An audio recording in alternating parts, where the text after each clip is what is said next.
طه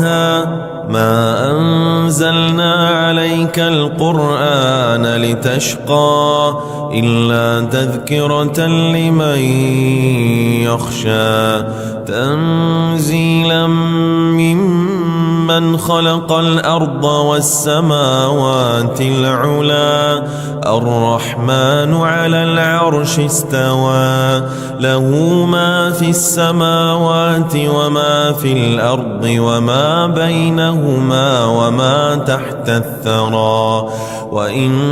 تجهر بالقول فإنه يعلم السر وأخفى الله لا إله إلا هو له الأسماء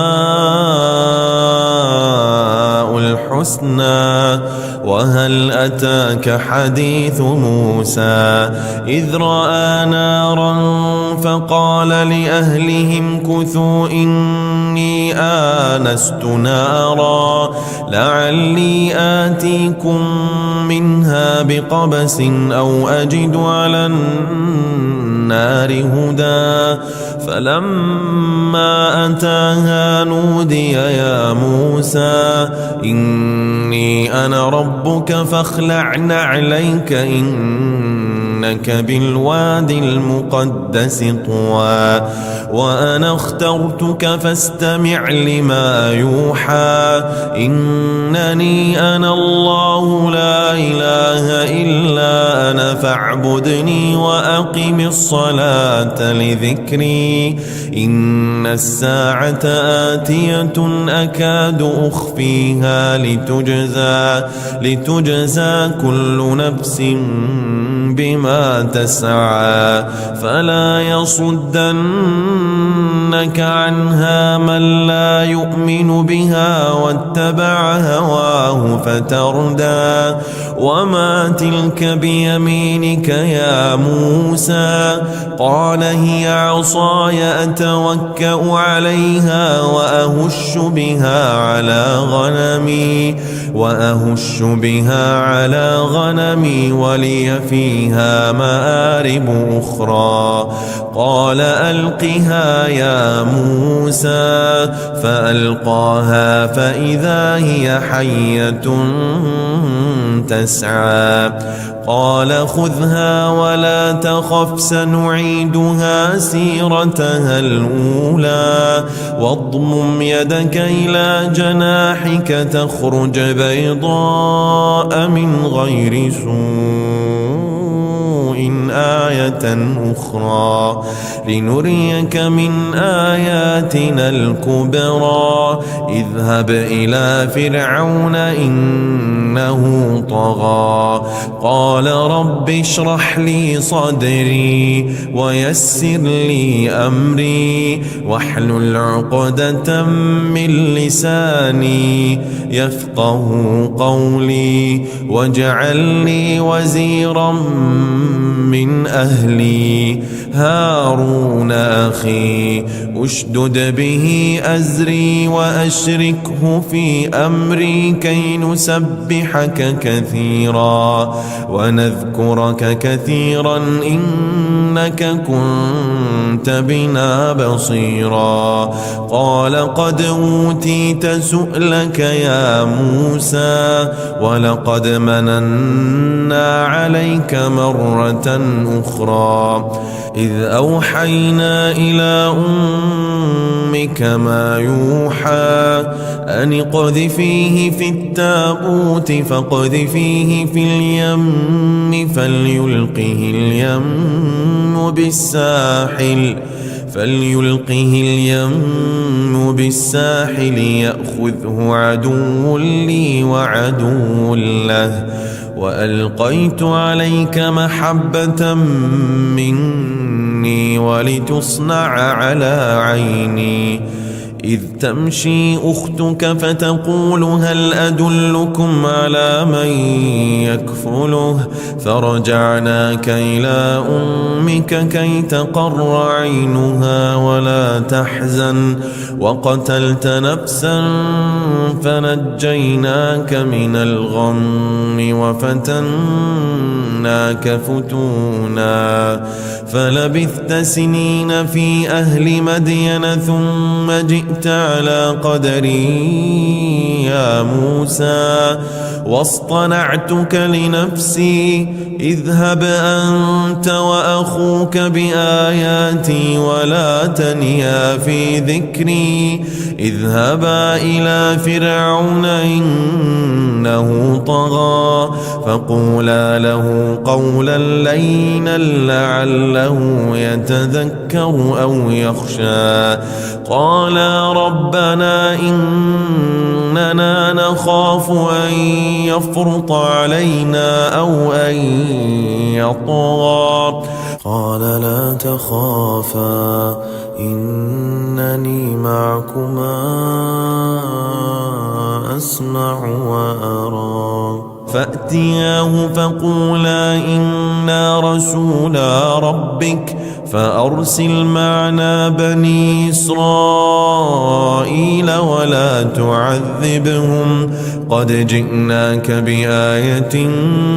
من ربك والسلام على من اتبع الهدى إنا قد أوحي إلينا أن العذاب على من كذب وتولى قال فمن ربكما يا موسى قال ربنا الذي أعطى كل شيء خلقه ثم هدى قال فما بال القرون الأولى قال علمها عند ربي في كتاب لا يضل ربي ولا ينسى الذي جعل لكم الأرض مهدا وسلك لكم فيها سبلا وأنزل من السماء ماء فأخرجنا به أزواجا من نبات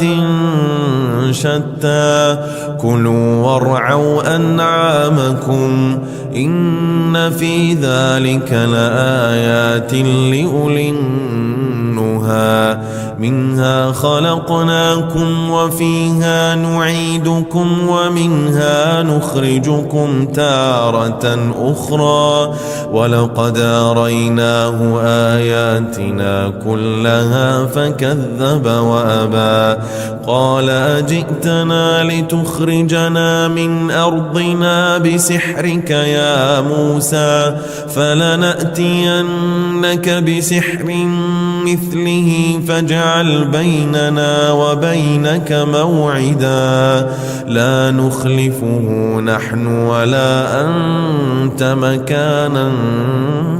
سوى قال موعدكم يوم الزينة وأن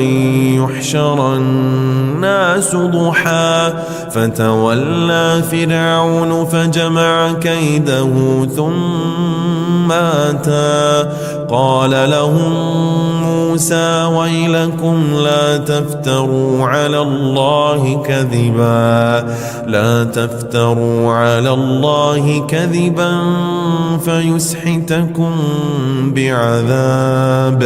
فيسحتكم بعذاب وقد خاب من افترى فتنازعوا أمرهم بينهم وأسروا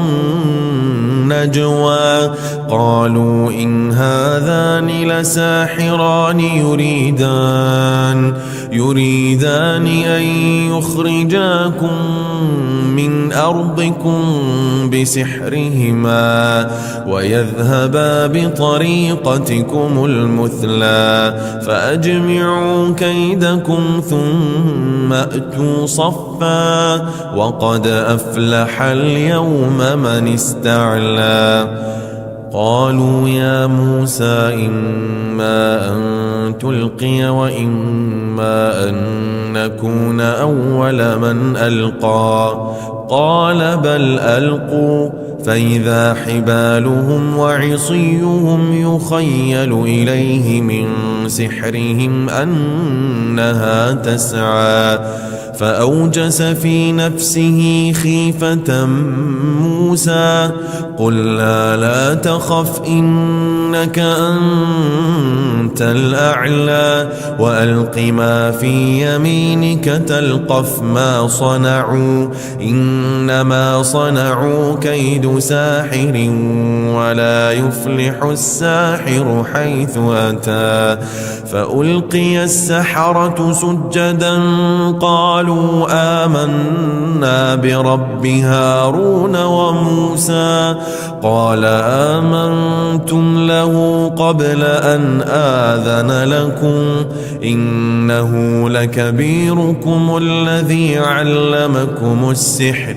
فلأقطعن أيديكم وأرجلكم من خلاف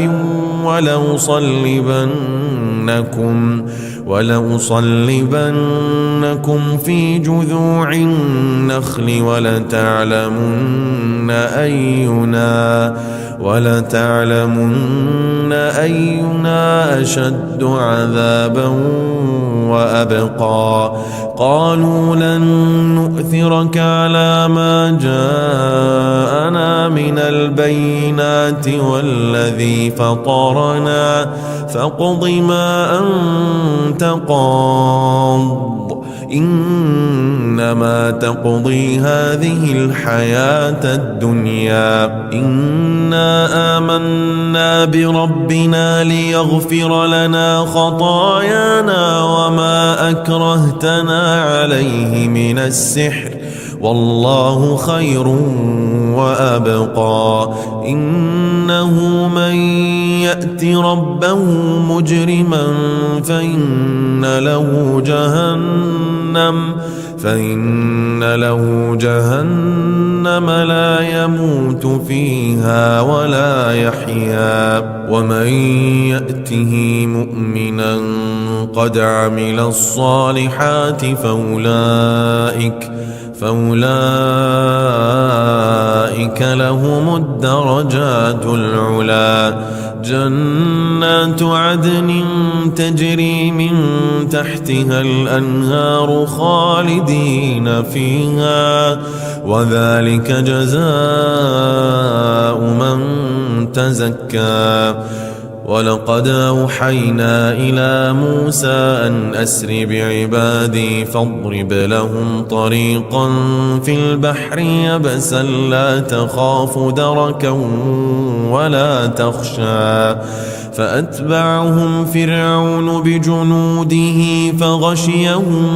من اليم ما غشيهم وأضل فرعون قومه وما هدى يا بني إسرائيل قد أنجيناكم من عدوكم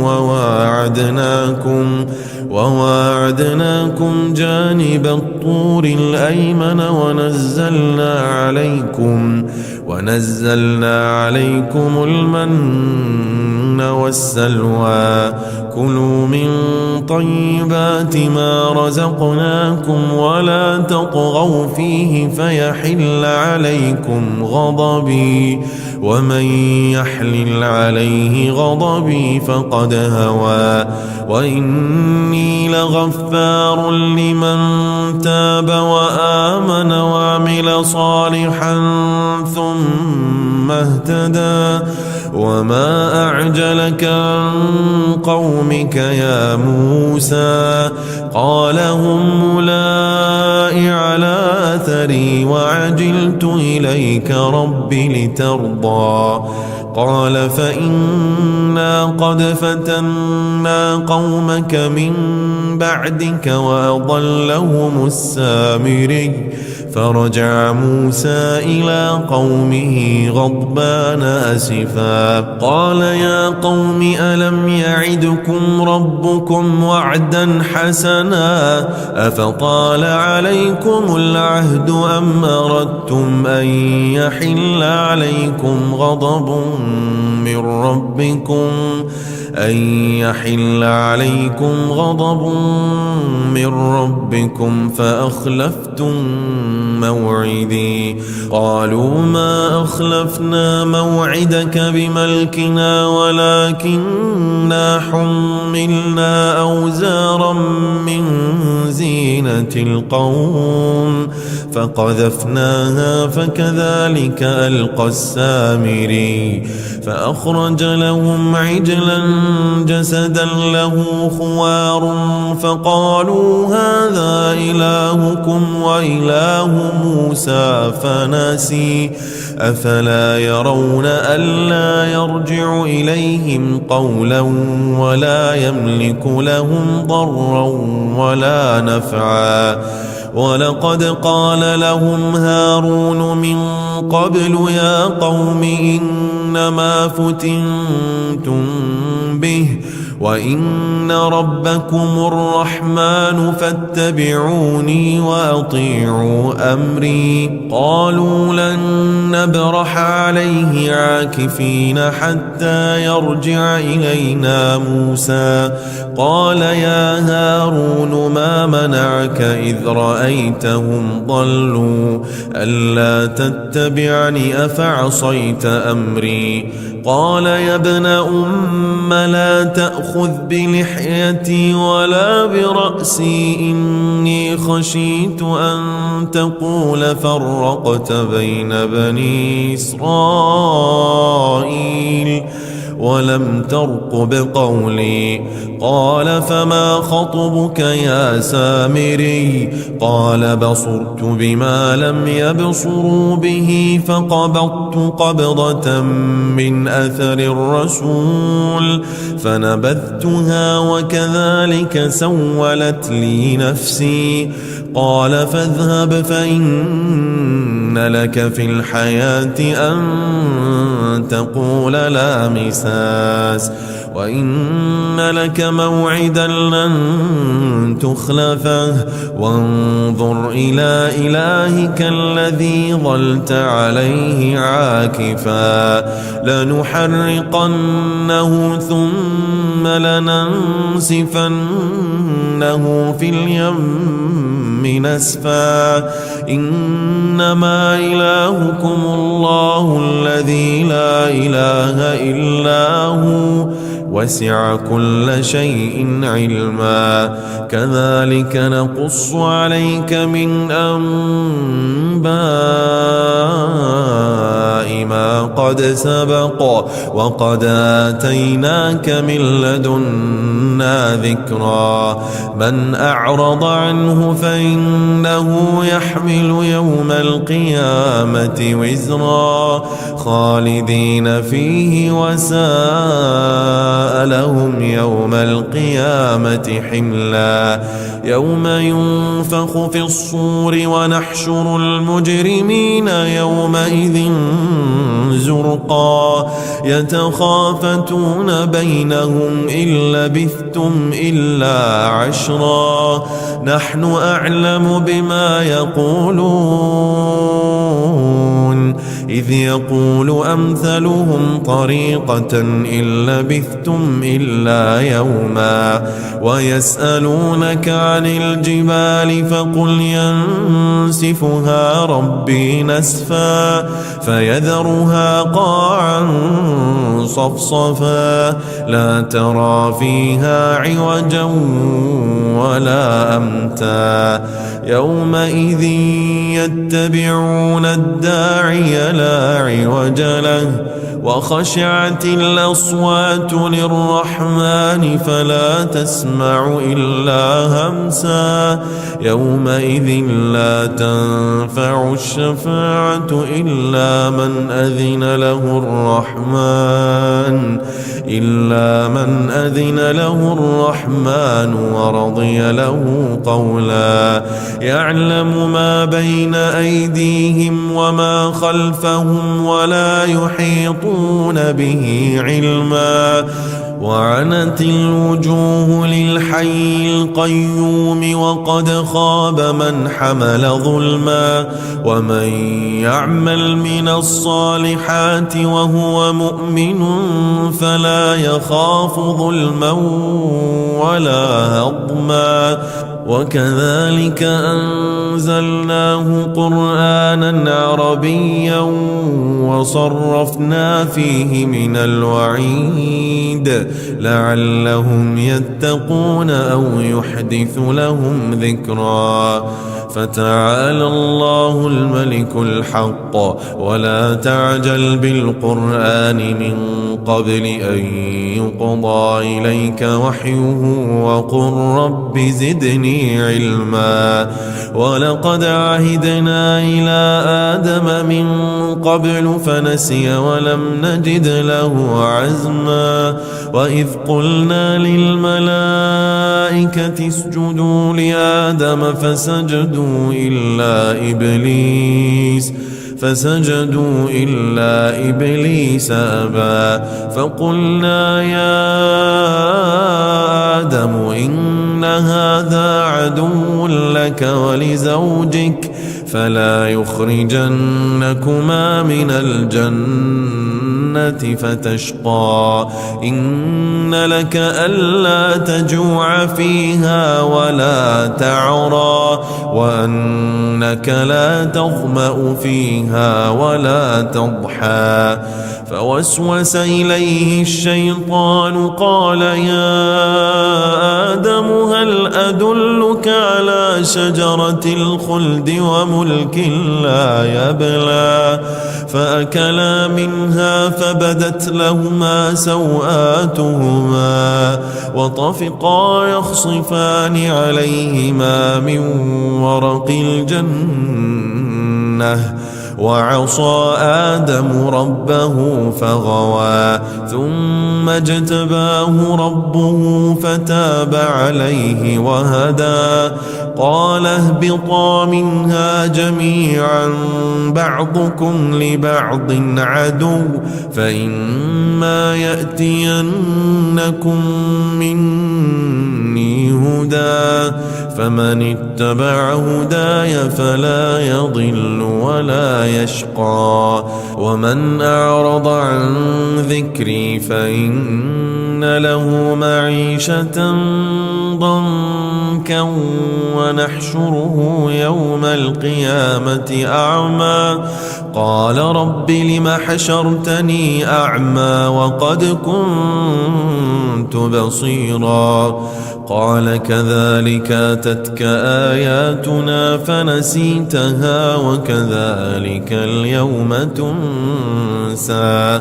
وكذلك نجزي من أسرف ولم يؤمن بآيات ربه ولعذاب الآخرة أشد وأبقى أفلم يهد لهم كم أهلكنا قبلهم من القرون يمشون في مساكنهم إن في ذلك لآيات لأولي النهى ولولا كلمة سبقت من ربك لكان لزاما وأجل مسمى فاصبر على ما يقولون وسبح بحمد ربك قبل طلوع الشمس وقبل غروبها ومن آناء الليل فسبح وأطراف النهار لعلك ترضى ولا تمدن عينيك إلى ما متعنا به أزواجا منهم زهرة الحياة الدنيا لنفتنهم فيه ورزق ربك خير وأبقى وأمر أهلك بالصلاة واصطبر عليها لا نسألك رزقا نحن نرزقك والعاقبة للتقوى وقالوا لولا يأتينا بآية من ربه أولم تأتهم بينة ما في الصحف الأولى ولو أنا أهلكناهم بعذاب من قبله لقالوا ربنا لولا أرسلت إلينا رسولا فنتبع آياتك من قبل أن نذل ونخزى قل كل متربص فتربصوا فستعلمون من أصحاب الصراط السوي ومن اهتدى. طه ما أنزلنا عليك القرآن لتشقى إلا تذكرة لمن يخشى تنزيلا ممن خلق الأرض والسماوات العلى الرحمن على العرش استوى له ما في السماوات وما في الأرض وما بينهما وما تحت الثرى وإن تجهر بالقول فإنه يعلم السر وأخفى الله لا إله إلا هو له الأسماء الحسنى وهل أتاك حديث موسى إذ رأى نارا فقال لأهلهم كثوا إني آنست نارا لعلي آتيكم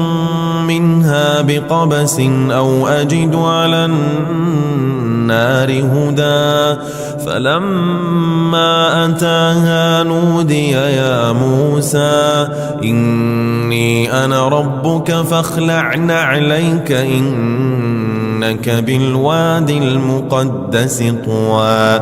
وأنا اخترتك فاستمع لما يوحى إنني أنا الله لا إله إلا أنا فاعبدني وأقم الصلاة لذكري إن الساعة آتية أكاد أخفيها لتجزى كل نفس بما تسعى فلا يصدنك عنها من لا يؤمن بها واتبع هواه فتردى وما تلك بيمينك يا موسى قال هي عصاي أتوكأ عليها وأهش بها على غنمي ولي فيها مآرب أخرى قال ألقها يا موسى فألقاها فإذا هي حية تسعى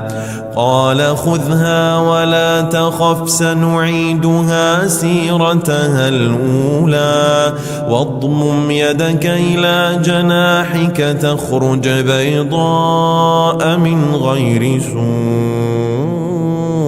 آية أخرى لنريك من آياتنا الكبرى اذهب إلى فرعون إنه طغى قال رب اشرح لي صدري ويسر لي أمري واحلل عقدة من لساني يفقه قولي واجعل لي وزيرا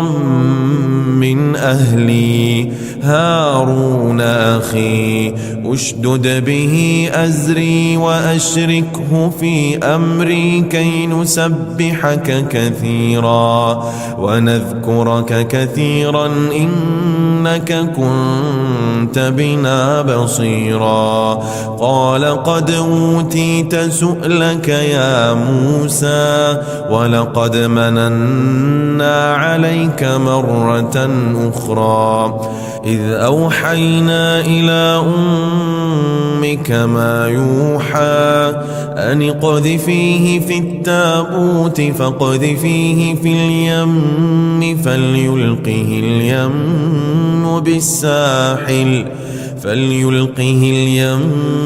بالساحل يأخذه عدو لي وعدو له وألقيت عليك محبة مني ولتصنع على عيني إذ تمشي أختك فتقول هل أدلكم على من يكفله فرجعناك إلى أمك كي تقر عينها ولا تحزن وقتلت نفسا فنجيناك من الغم وفتناك فتونا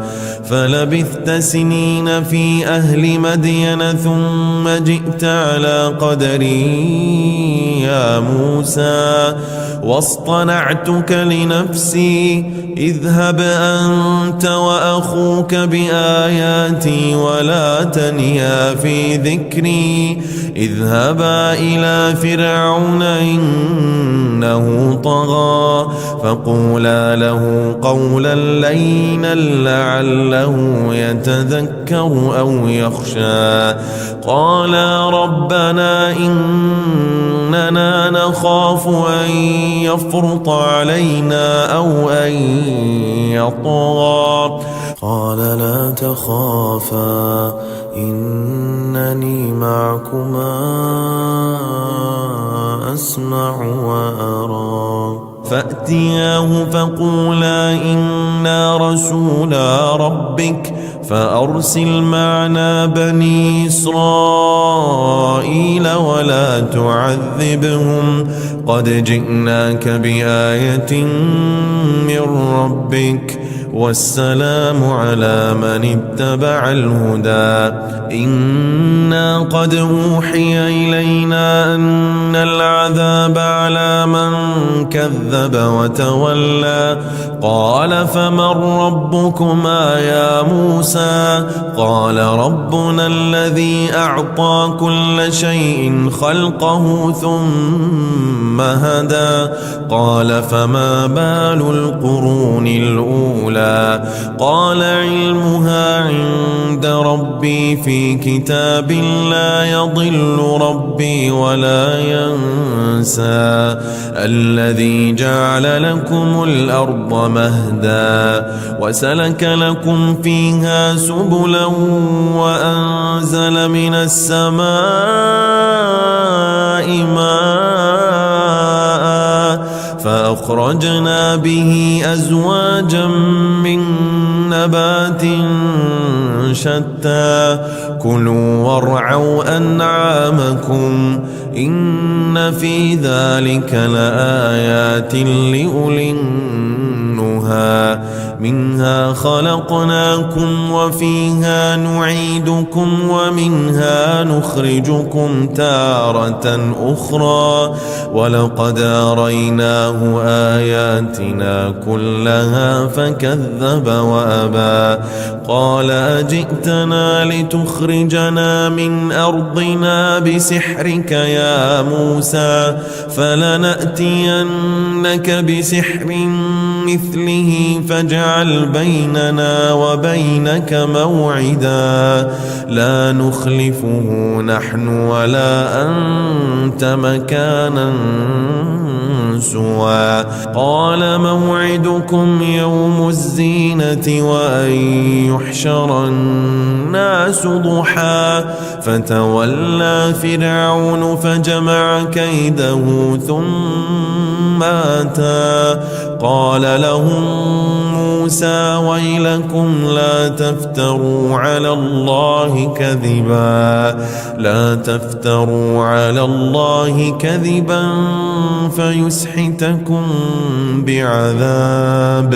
فيسحتكم بعذاب وقد خاب من افترى فتنازعوا أمرهم بينهم وأسروا النجوى قالوا إن هذان لساحران يريدان أن يخرجاكم من أرضكم بسحرهما ويذهبا بطريقتكم المثلى فأجمعوا كيدكم ثم أتوا صفا وقد أفلح اليوم من استعلى قالوا يا موسى إما أن تلقي وإما أن نكون أول من ألقى قال بل ألقوا فإذا حبالهم وعصيهم يخيل إليه من سحرهم أنها تسعى فأوجس في نفسه خيفة موسى قلنا لا تخف إنك أنت الأعلى وألق ما في يمينك تلقف ما صنعوا إنما صنعوا كيد ساحر ولا يفلح الساحر حيث أتى فألقي السحرة سجدا قالوا آمنا برب هارون وموسى قال آمنتم له قبل أن آذن لكم إنه لكبيركم الذي علمكم السحر فلأقطعن أيديكم وأرجلكم من خلاف ولأصلبنكم في جذوع النخل ولتعلمن أينا أشد عذابا وأبقى قالوا لن نؤثرك على ما جاءنا من البينات والذي فطرنا فاقض ما أنت قاض إنما تقضي هذه الحياة الدنيا إنا آمنا بربنا ليغفر لنا خطايانا وما أكرهتنا عليه من السحر والله خير وأبقى إنه من يأت ربه مجرما فإن له جهنم لا يموت فيها ولا يحيا ومن يأته مؤمنا قد عمل الصالحات فأولئك لهم الدرجات العلى جنات عدن تجري من تحتها الأنهار خالدين فيها وذلك جزاء من تزكى ولقد أوحينا إلى موسى أن أسر بعبادي فاضرب لهم طريقا في البحر يبسا لا تخاف دركا ولا تخشى فأتبعهم فرعون بجنوده فغشيهم من اليم ما غشيهم وأضل فرعون قومه وما هدى يا بني إسرائيل قد أنجيناكم من عدوكم وواعدناكم جانب الطور الأيمن ونزلنا عليكم المن والسلوى كلوا من طيبات ما رزقناكم ولا تطغوا فيه فيحل عليكم غضبي ومن يحلل عليه غضبي فقد هوى وإني لغفار لمن تاب وآمن وعمل صالحا ثم اهتدى وما أعجلك عن قومك يا موسى قال هم أمري وعجلت إليك رب لترضى قال فإنا قد فتنا قومك من بعدك وأضلهم السامري فرجع موسى إلى قومه غضبان أسفا قال يا قوم ألم يعدكم ربكم وعدا حسنا أفطال عليكم العهد أم أردتم أن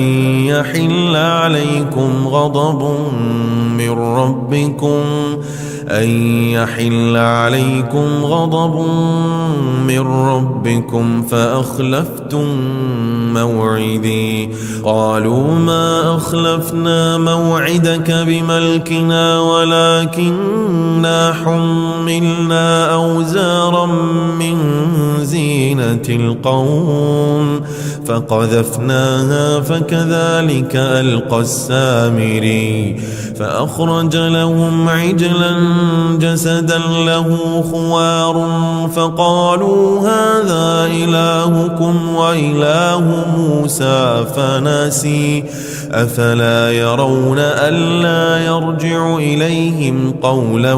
ولا يملك لهم ضرا ولا نفعا ولقد قال لهم هارون من قبل يا قوم إنما فتنتم به وإن ربكم الرحمن فاتبعوني وأطيعوا أمري قالوا لن نبرح عليه عاكفين حتى يرجع إلينا موسى قال يا هارون ما منعك إذ رأيتهم ضلوا ألا تتبعني أفعصيت أمري قال يا ابن أم لا تأخذ بلحيتي ولا برأسي إني خشيت أن تقول فرقت بين بني إسرائيل ولم ترقب قولي قال فما خطبك يا سامري قال بصرت بما لم يبصروا به فقبضت قبضة من أثر الرسول فنبذتها وكذلك سولت لي نفسي قال فاذهب فإن لك في الحياة أن تقول لا مساس وإن لك موعدا لن تخلفه وانظر إلى إلهك الذي ظلت عليه عاكفا لنحرقنه ثم لننسفنه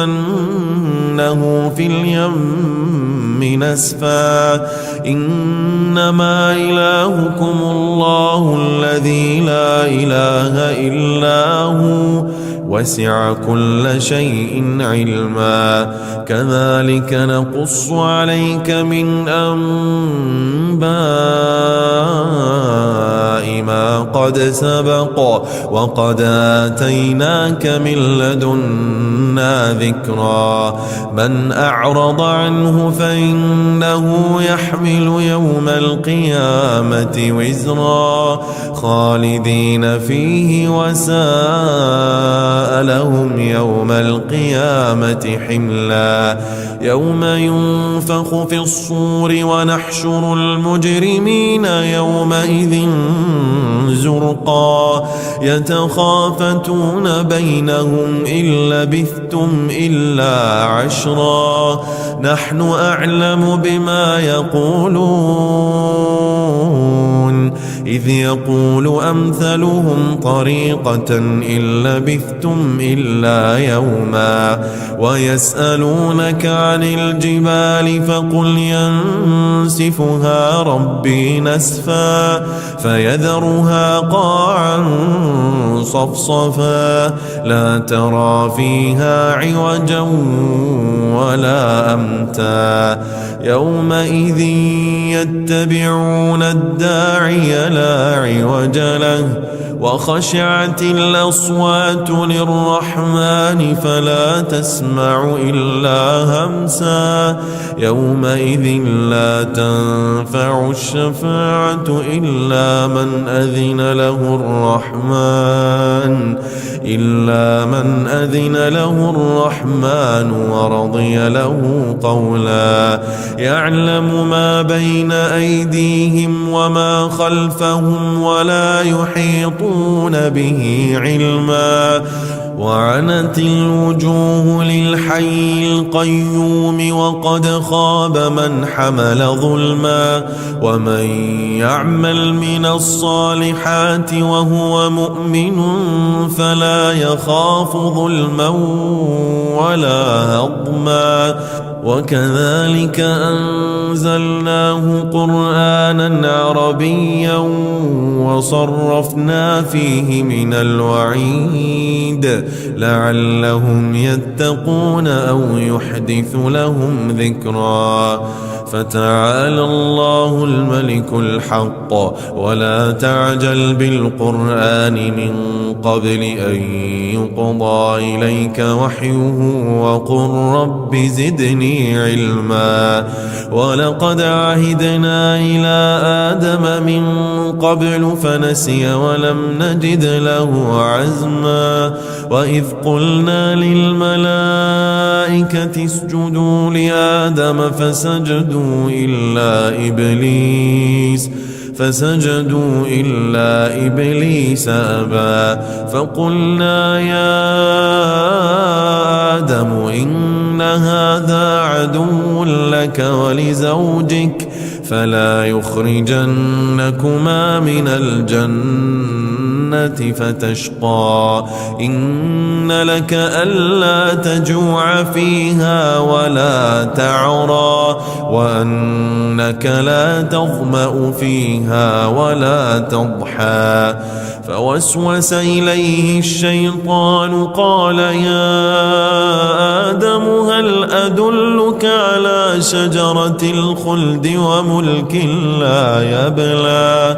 فأكلا منها فبدت لهما سوآتهما وطفقا يخصفان عليهما من ورق الجنة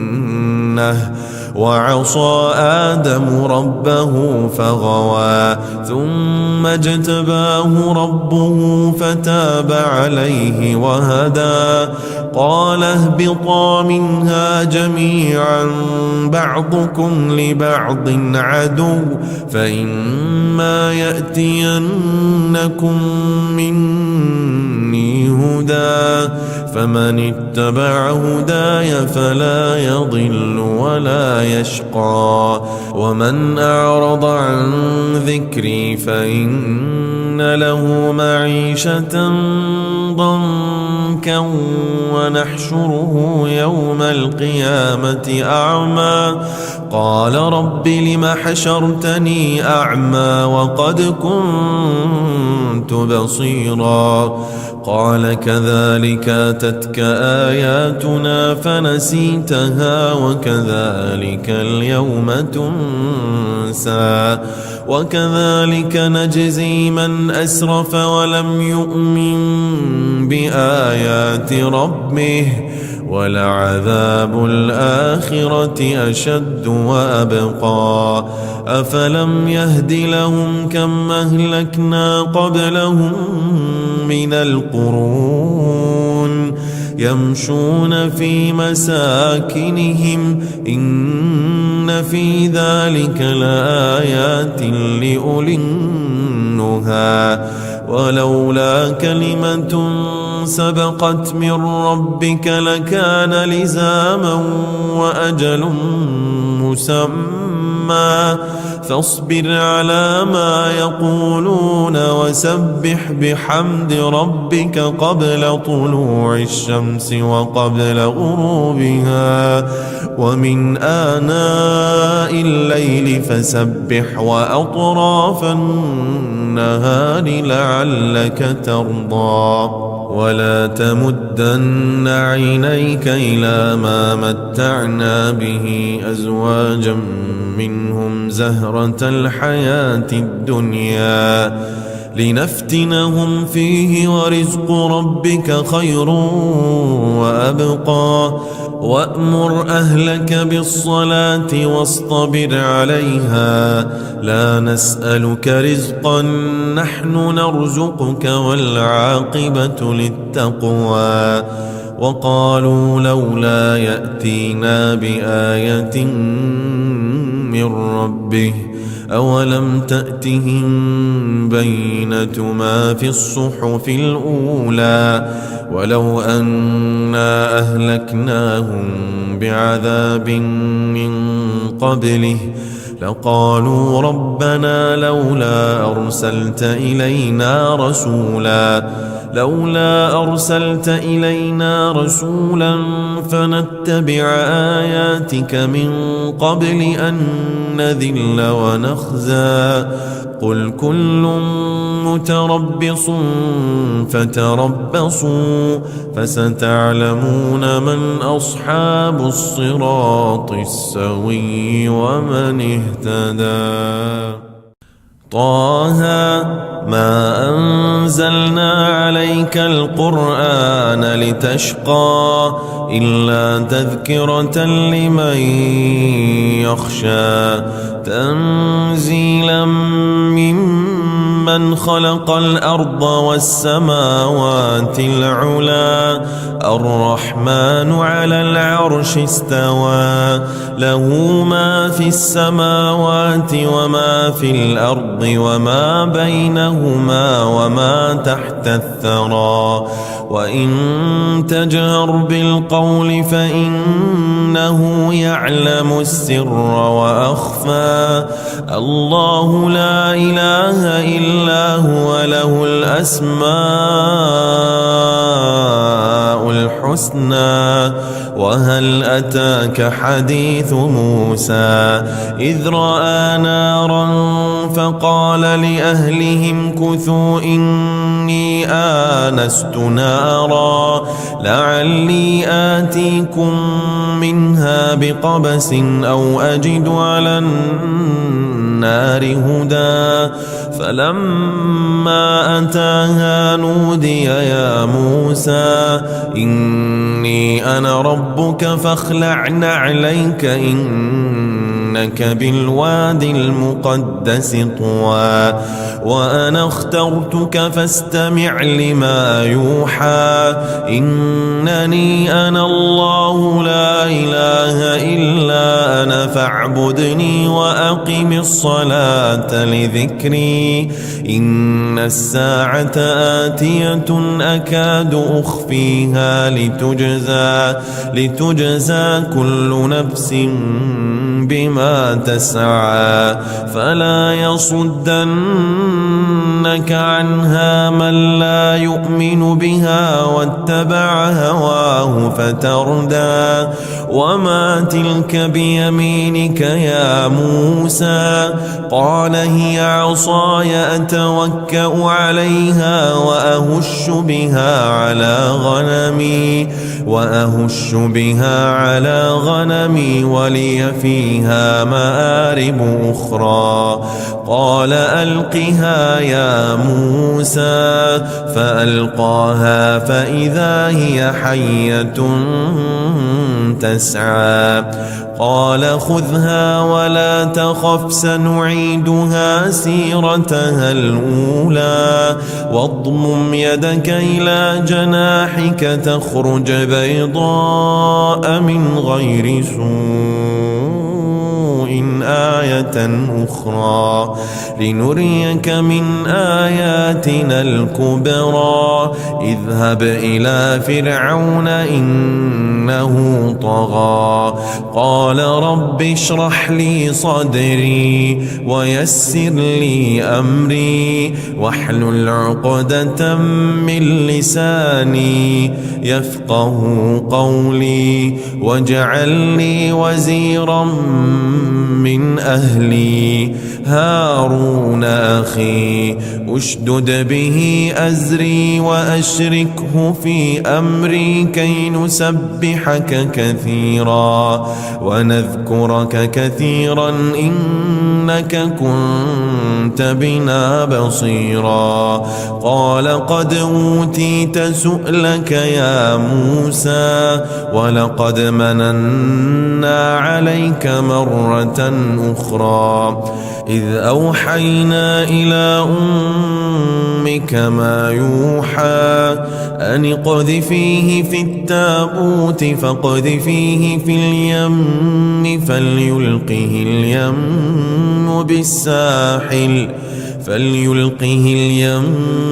بالساحل يأخذه عدو لي وعدو له وألقيت عليك محبة مني ولتصنع على عيني إذ تمشي أختك فتقول هل أدلكم على من يكفله فرجعناك إلى أمك كي تقر عينها ولا تحزن وقتلت نفسا فنجيناك من الغم وفتناك فتونا فلبثت سنين في أهل مدين ثم جئت على قدري يا موسى واصطنعتك لنفسي اذهب أنت وأخوك بآياتي ولا تنيا في ذكري اذهبا إلى فرعون إنه طغى فقولا له قولا لينا لعله يتذكر أو يخشى قالا ربنا إننا نخاف أن يفرط علينا أو أن يطغى قال لا تخافا إنني معكما أسمع وأرى فأتياه فقولا إنا رسولا ربك فأرسل معنا بني إسرائيل ولا تعذبهم قد جئناك بآية من ربك والسلام على من اتبع الهدى إنا قد أوحي إلينا أن العذاب على من كذب وتولى قال فمن ربكما يا موسى قال ربنا الذي أعطى كل شيء خلقه ثم هدى قال فما بال القرون الأولى قال علمها عند ربي في كتاب لا يضل ربي ولا ينسى الذي جعل لكم الأرض مهدا وسلك لكم فيها سبلا وأنزل من السماء ماء فأخرجنا به أزواجا من نبات شتى كلوا وارعوا أنعامكم إن في ذلك لآيات لأولي النهى منها خلقناكم وفيها نعيدكم ومنها نخرجكم تارة أخرى ولقد أريناه آياتنا كلها فكذب وأبى قال أجئتنا لتخرجنا من أرضنا بسحرك يا موسى فلنأتينك بسحر مثله فاجعل بيننا وبينك موعدا لا نخلفه نحن ولا أنت مكانا سوى قال موعدكم يوم الزينة وأن يحشر الناس ضحى فتولى فرعون فجمع كيده ثم أتى قال لهم موسى ويلكم لا تفتروا على الله كذبا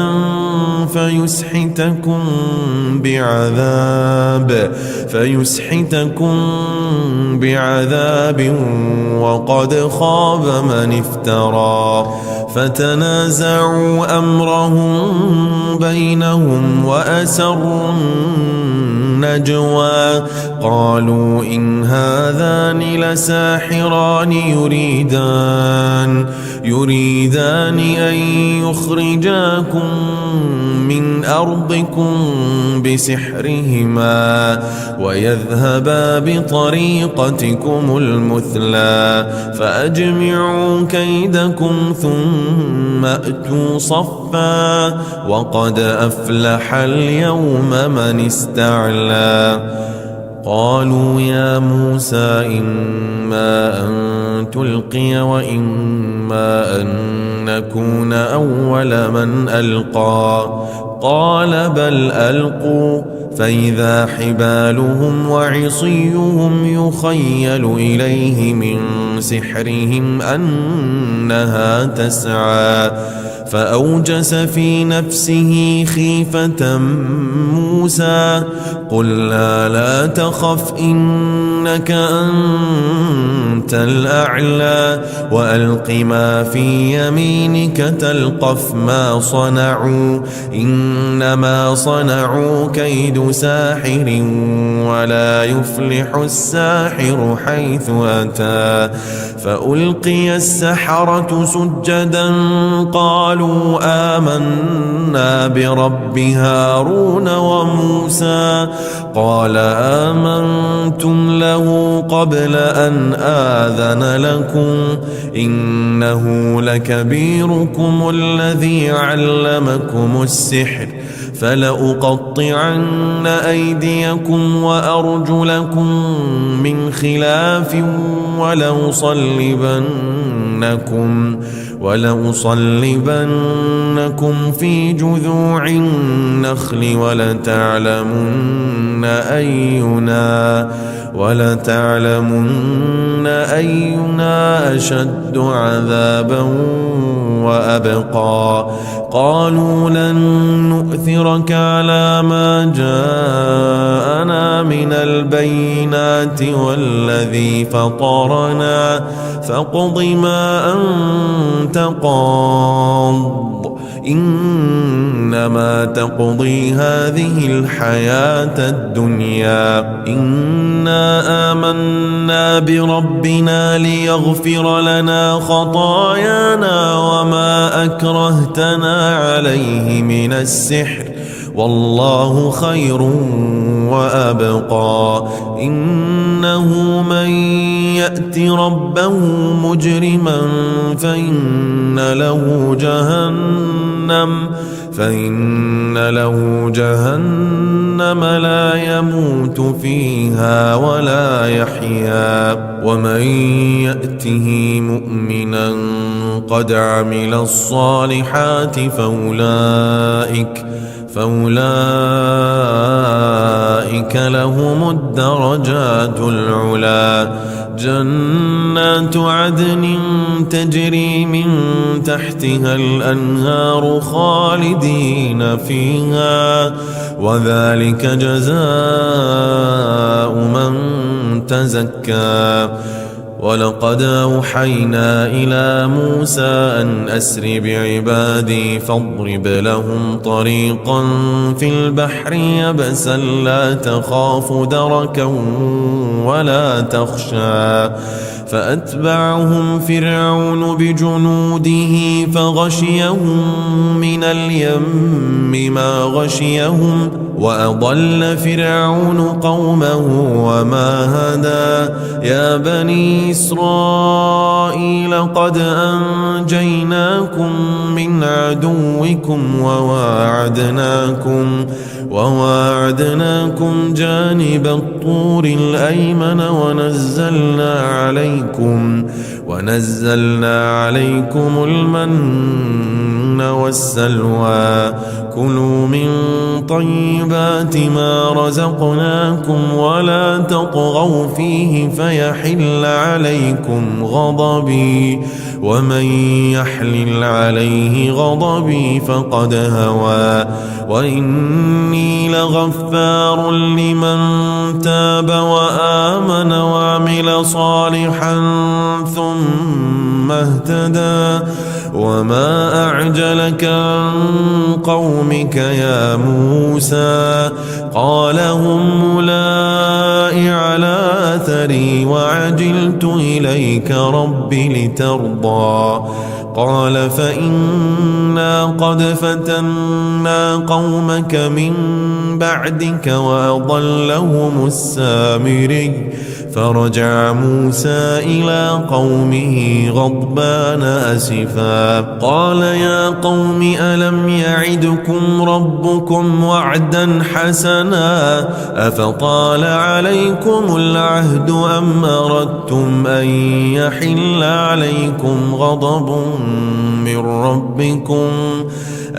يحل عليكم غضب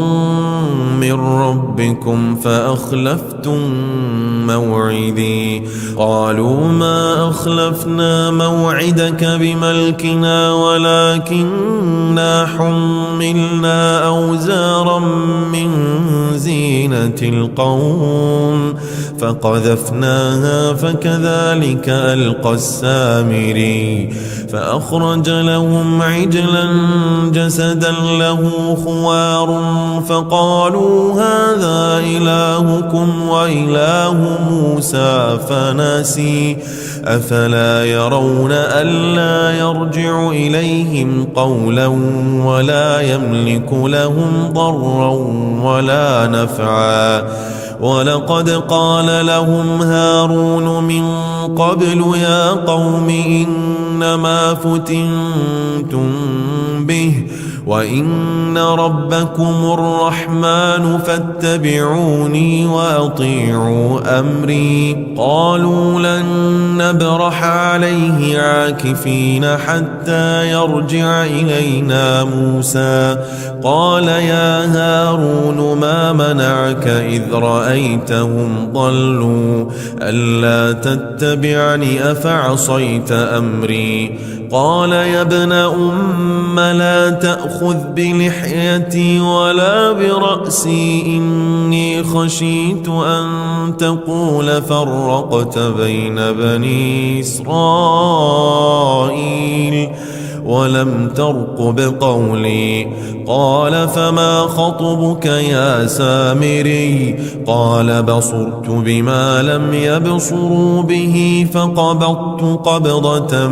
من أثر الرسول فنبذتها وكذلك سولت لي نفسي قال فاذهب فإن لك في الحياة أن تقول لا مساس وإن لك موعدا لن تخلفه وانظر إلى إلهك الذي ظلت عليه عاكفا لنحرقنه ثم لننسفنه في اليم نسفا إنما إلهكم الله الذي لا إله إلا هو وسع كل شيء علما كذلك نقص عليك من أنباء ما قد سبق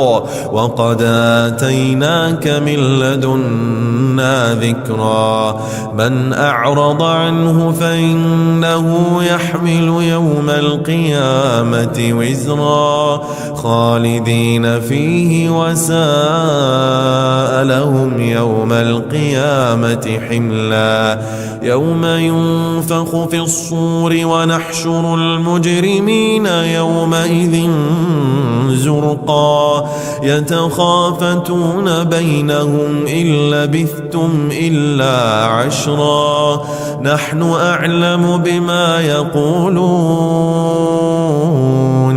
إذ يقول يقول أمثلهم طريقة إن لبثتم إلا يوما ويسألونك عن الجبال فقل ينسفها ربي نسفا فيذرها قاعا صفصفا لا ترى فيها عوجا ولا أمتا يومئذ يتبعون الداعي لا عوج له وخشعت الأصوات للرحمن فلا تسمع إلا همسا يومئذ لا تنفع الشفاعة إلا من أذن له الرحمن ورضي له قولا يعلم ما بين أيديهم وما خلفهم ولا يحيطون به علما وعنت الوجوه للحي القيوم وقد خاب من حمل ظلما ومن يعمل من الصالحات وهو مؤمن فلا يخاف ظلما ولا هضما وكذلك أنزلناه قرآنا عربيا وصرفنا فيه من الوعيد لعلهم يتقون أو يحدث لهم ذكرا فتعالى الله الملك الحق ولا تعجل بالقرآن من قبل أن يقضى إليك وحيه وقل رب زدني علما ولقد عهدنا إلى آدم من قبل فنسي ولم نجد له عزما وإذ قلنا للملائكة اسجدوا لآدم فسجدوا إلا إبليس أبى فقلنا يا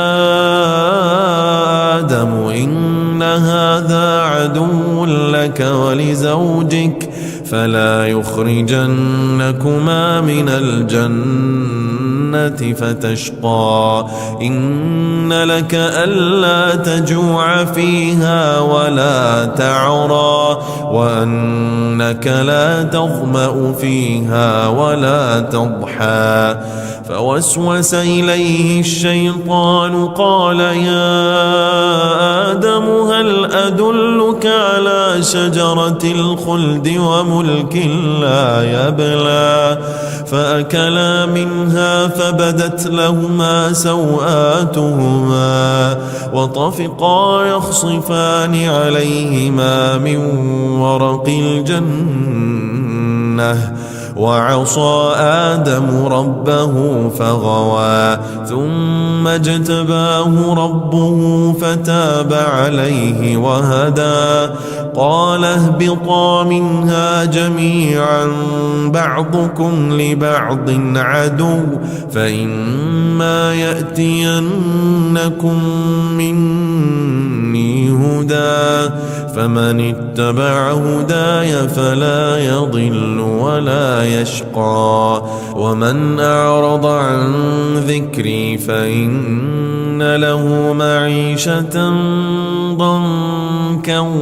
ونحشره يوم القيامة أعمى قال رب لم حشرتني أعمى وقد كنت بصيرا قال كذلك أتتك آياتنا فنسيتها وكذلك اليوم تنسى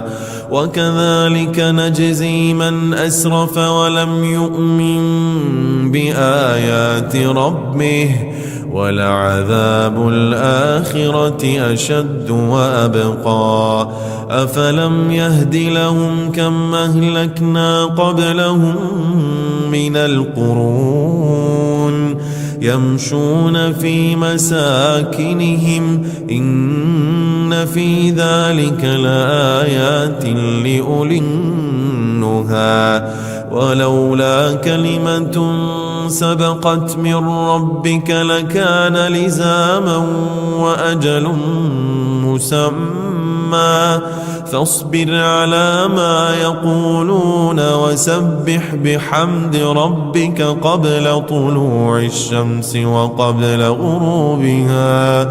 ومن آناء الليل فسبح وأطراف النهار لعلك ترضى ولا تمدن عينيك إلى ما متعنا به أزواجا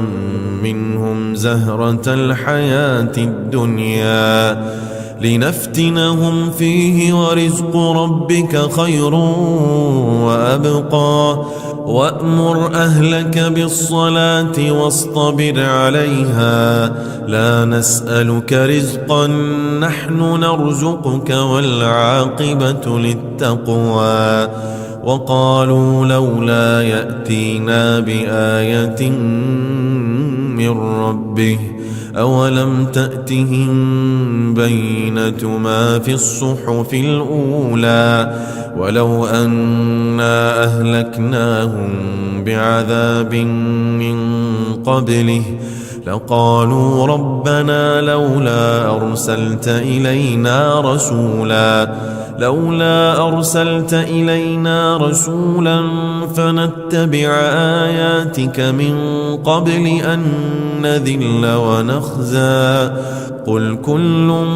متربص فتربصوا فستعلمون من أصحاب الصراط السوي ومن اهتدى طه ما أنزلنا عليك القرآن لتشقى إلا تذكرة لمن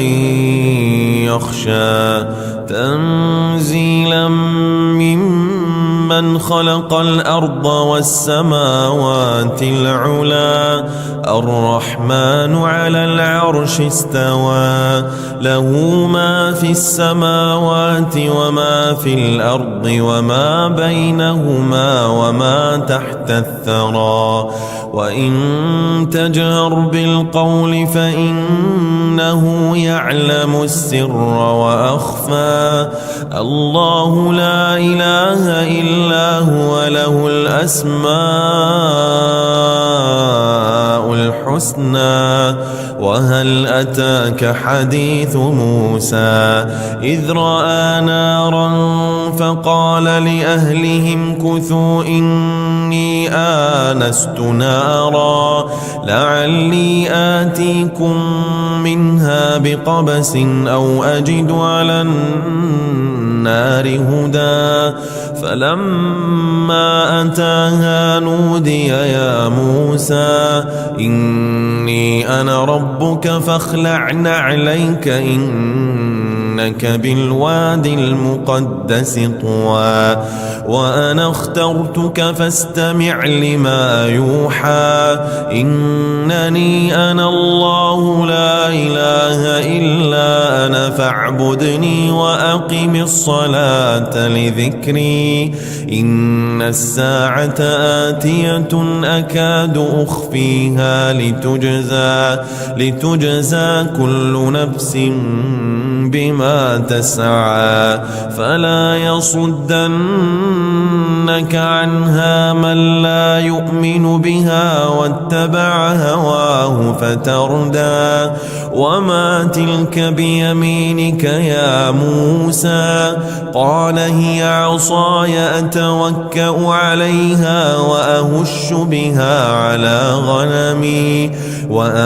بها على غنمي ولي فيها مآرب أخرى قال ألقها يا موسى فألقاها فإذا هي حية تسعى قال خذها ولا تخف سنعيدها سيرتها الأولى واضمم يدك إلى جناحك تخرج بيضاء من غير سوء سوء آية أخرى لنريك من آياتنا الكبرى اذهب إلى فرعون إنه طغى قال رب اشرح لي صدري ويسر لي أمري واحلل عقدة من لساني يفقه قولي واجعل لي وزيرا من أهلي هارون أخي أشدد به أزري وأشركه في أمري كي نسبحك كثيرا ونذكرك كثيرا إنك كنت بنا بصيرا قال قد أوتيت سؤلك يا موسى ولقد مننا عليك مرة أخرى إذ أوحينا إلى أمك ما يوحى أن اقذفيه في التابوت فاقذفيه في اليم فليلقه اليم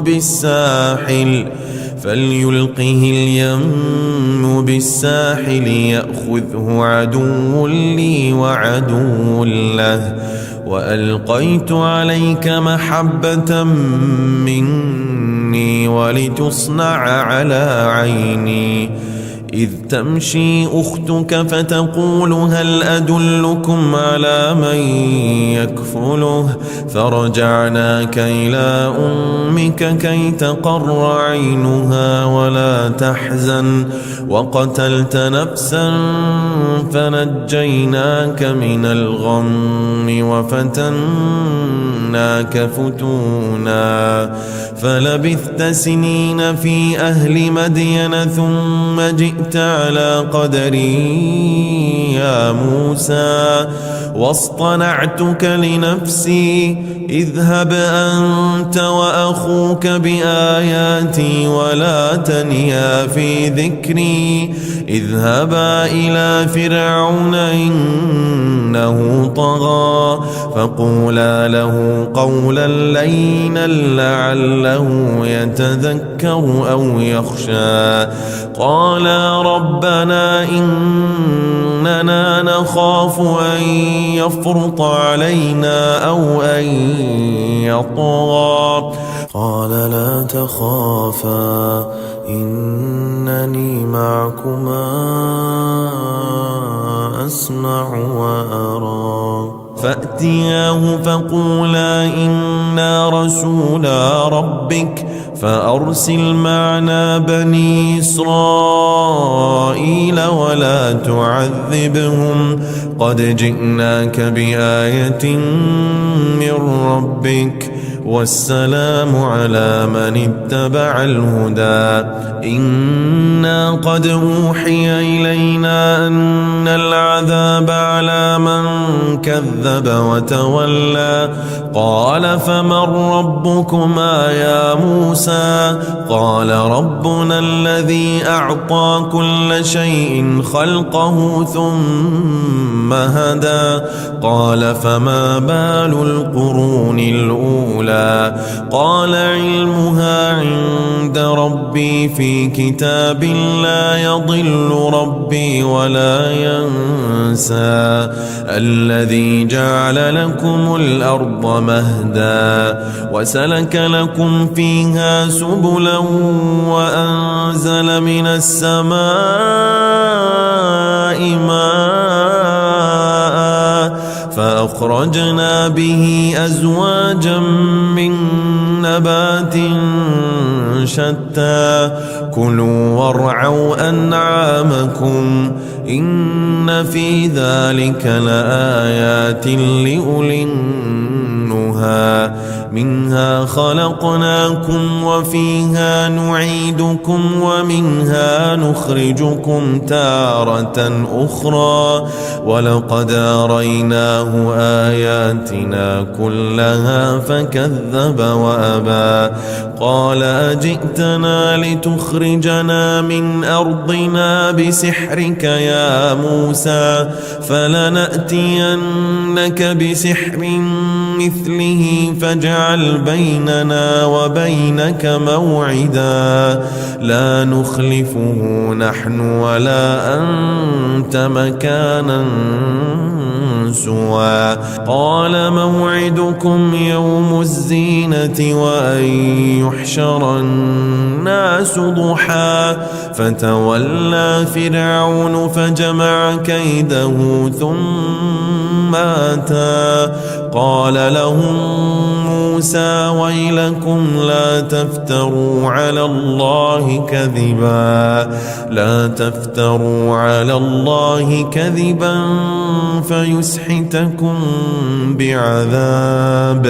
فيسحتكم بعذاب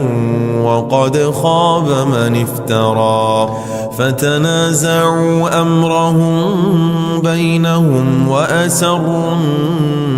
النجوى قالوا إن هذان لساحران يريدان أن يخرجاكم من أرضكم بسحرهما ويذهبا بطريقتكم المثلى فأجمعوا كيدكم ثم أتوا صفا وقد أفلح اليوم من استعلى قالوا يا موسى إما أن تلقي وإما أن نكون أول من ألقى قال بل ألقوا فإذا حبالهم وعصيهم يخيل إليه من سحرهم أنها تسعى فأوجس في نفسه خيفة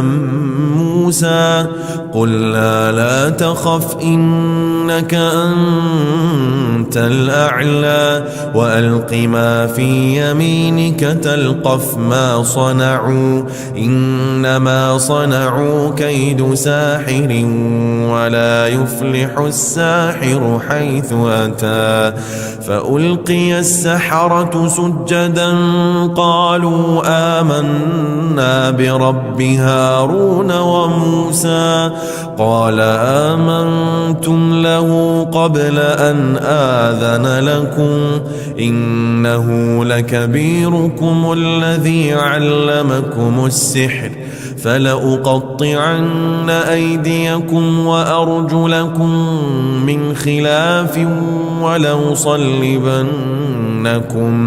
ولأصلبنكم في جذوع النخل ولتعلمن أينا أشد عذابا وأبقى قالوا لن نؤثرك على ما جاءنا من البينات والذي فطرنا فاقض ما أنت قاض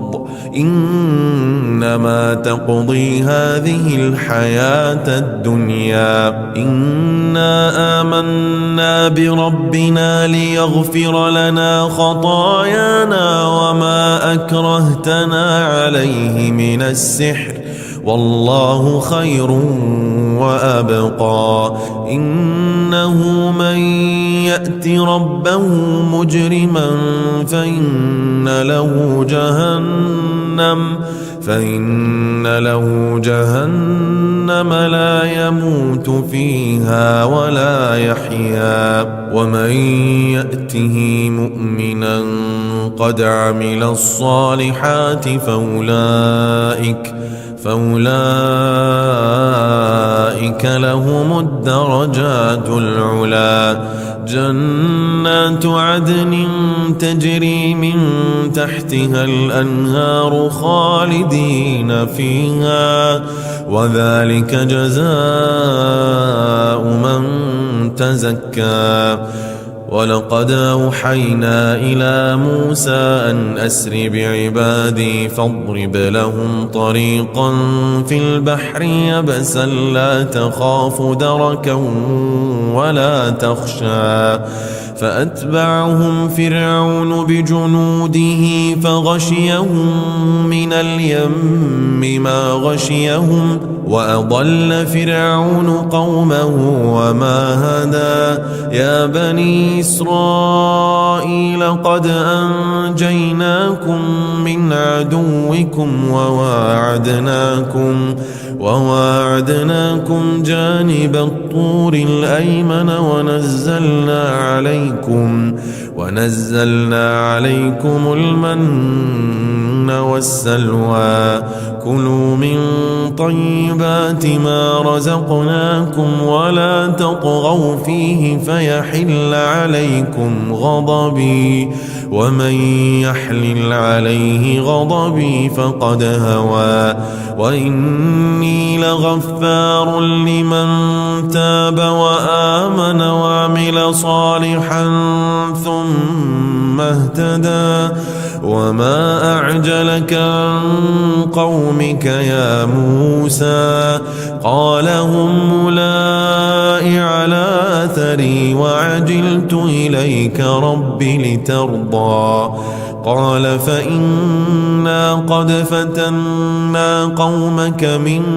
بعدك وأضلهم السامري فرجع موسى إلى قومه غضبان أسفا قال يا قوم ألم يعدكم ربكم وعدا حسنا أفطال عليكم العهد أم أردتم أن يحل عليكم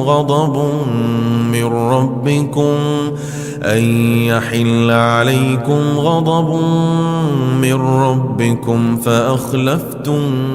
موعدي قالوا ما أخلفنا موعدك بملكنا ولكننا حملنا أوزارا من زينة القوم فقذفناها فكذلك ألقى السامري فأخرج لهم عجلا جسدا له خوار فقالوا هذا إلهكم وإله موسى فنسي أفلا يرون ألا يرجع إليهم قولا ولا يملك لهم ضرا ولا نفعا ولقد قال لهم هارون من قبل يا قوم إنما فتنتم به وإن ربكم الرحمن فاتبعوني وأطيعوا أمري قالوا لن نبرح عليه عاكفين حتى يرجع إلينا موسى قال يا هارون ما منعك إذ رأيتهم ضلوا ألا تتبعني أفعصيت أمري قال يا ابن أم لا تأخذ بلحيتي ولا برأسي إني خشيت أن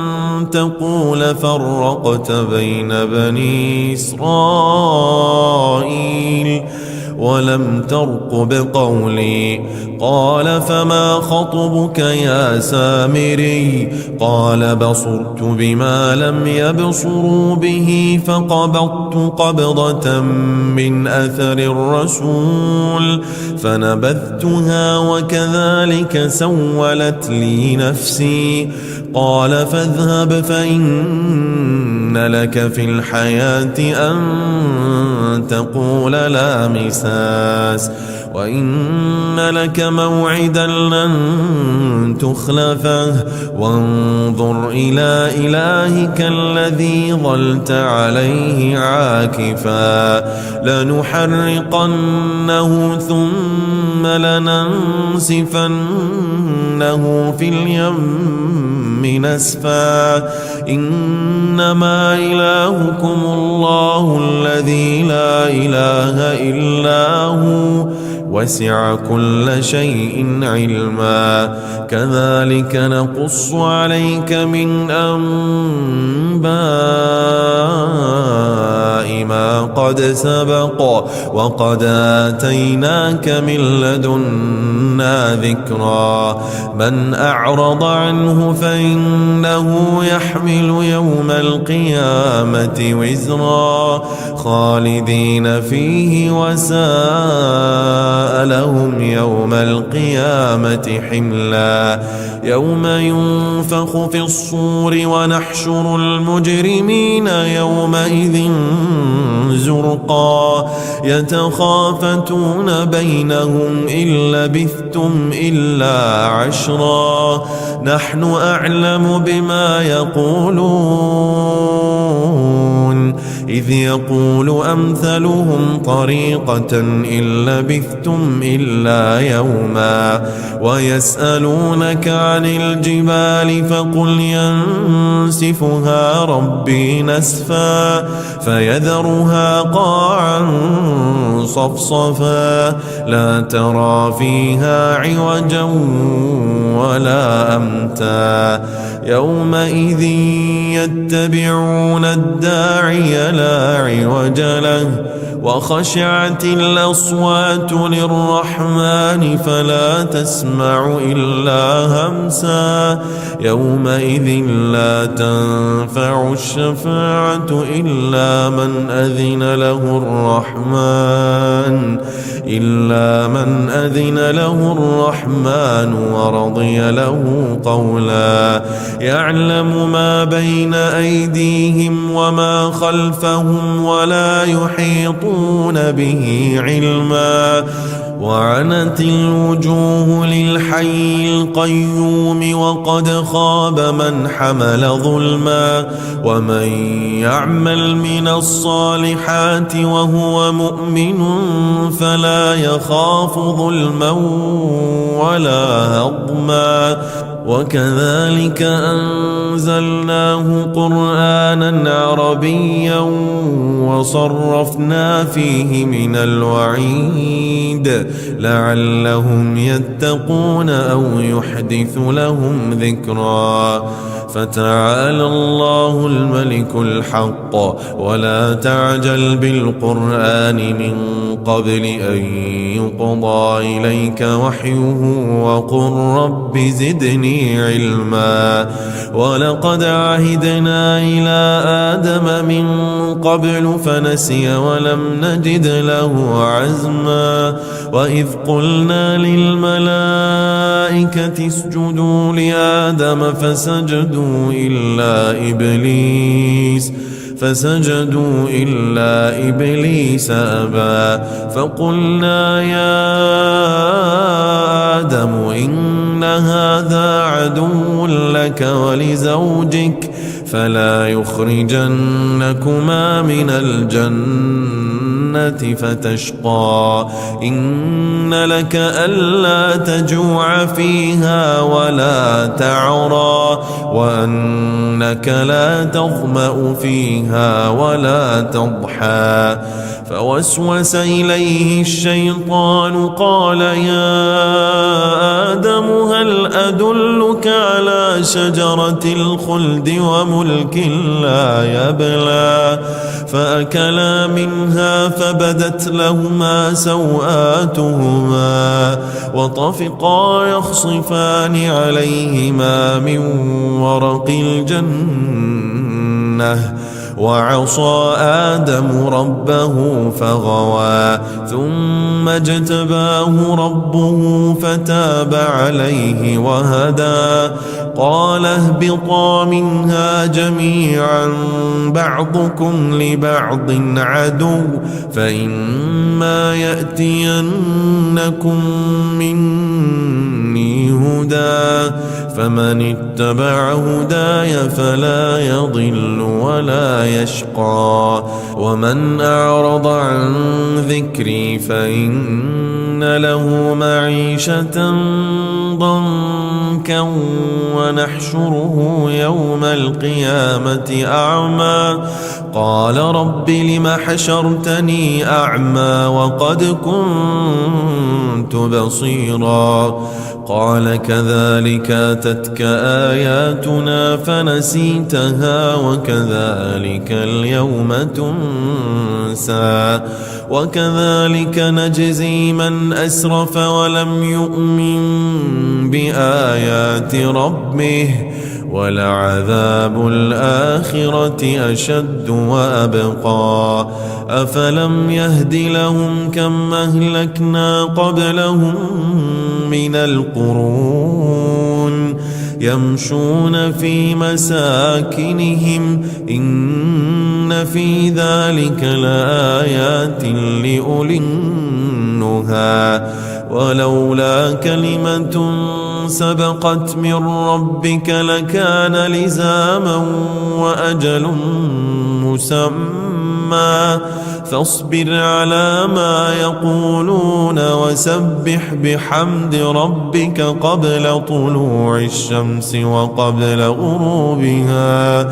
ومن آناء الليل فسبح وأطراف النهار لعلك ترضى ولا تمدن عينيك إلى ما متعنا به أزواجا منهم زهرة الحياة الدنيا لنفتنهم فيه ورزق ربك خير وأبقى وأمر أهلك بالصلاة واصطبر عليها لا نسألك رزقا نحن نرزقك والعاقبة للتقوى وقالوا لولا يأتينا بآية من ربه أولم تأتهم بينة ما في الصحف الأولى ولو أنا أهلكناهم بعذاب من قبله لقالوا ربنا لولا أرسلت إلينا رسولا فنتبع آياتك من قبل أن نذل ونخزى قل كل متربص فتربصوا فستعلمون من أصحاب الصراط السوي ومن اهتدى طه ما أنزلنا عليك القرآن لتشقى إلا تذكرة لمن يخشى تنزيلا ممن خلق الأرض والسماوات العلى الرحمن على العرش استوى له ما في السماوات